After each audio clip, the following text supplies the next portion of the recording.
this video is on isomers. So basically all you need to know about isomers is that they're two or more compounds, but they have the same formula and different arrangements. So like glucose has this formula, C6H12O6.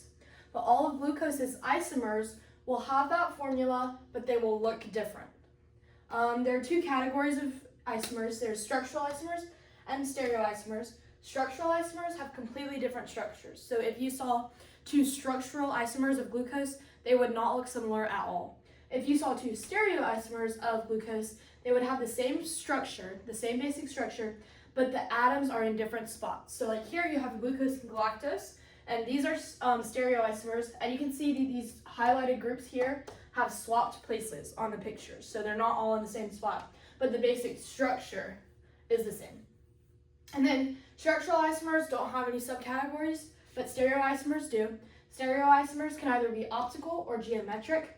Optical isomers are non-superimposable mirror images, which basically means if you took these two and you mirrored one so that they were like this, if you tried to put one on top of the other, they would not line up. So like here, right now my hands are mirror images. One of them is right and one of them is left.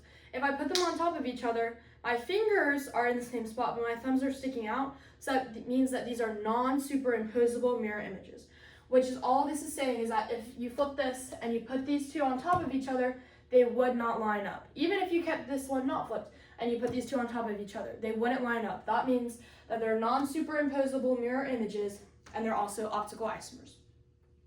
Geometric isomers are a cis versus trans double bonds, which all of this is saying is that in your double bond, if this is your double bond and you have your main parts coming out right here and right here, that's a cis double bond because those come out on the same side.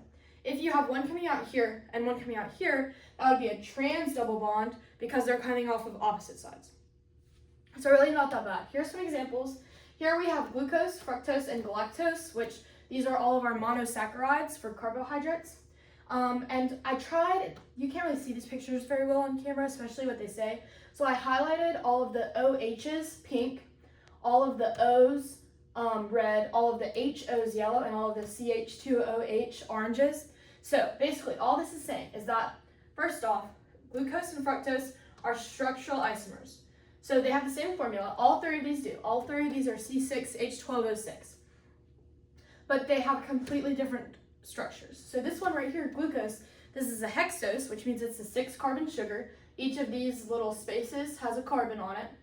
And this right here is a hexose, but there's only 5 carbons in the main shape. So this forms a hexagon and this forms a pentagon. So obviously if you looked at these are completely different structures, but since they have the same formula, they're going to be structural isomers.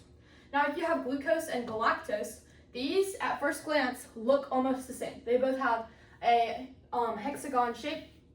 And if you look at the structural isomers, they don't have all of the same parts. So all of the formulas will add up. Like if you count all of the carbons, each of these is a carbon, and then you count the carbons here, it will have the same number of carbons as these, but it doesn't have the same components. So like glucose and galactose here, they both have 3 of these OH groups, and they have 1 of the HOs, 1 of the O's, and 1 of the CH2OHs. But if you look here, fructose only has 2 of the OH groups, and instead of having 3 of those, it has 2 of the CH2OHs. So this one doesn't even have the same parts.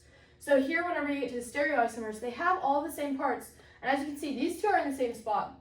But then here, this one has flipped and moved over.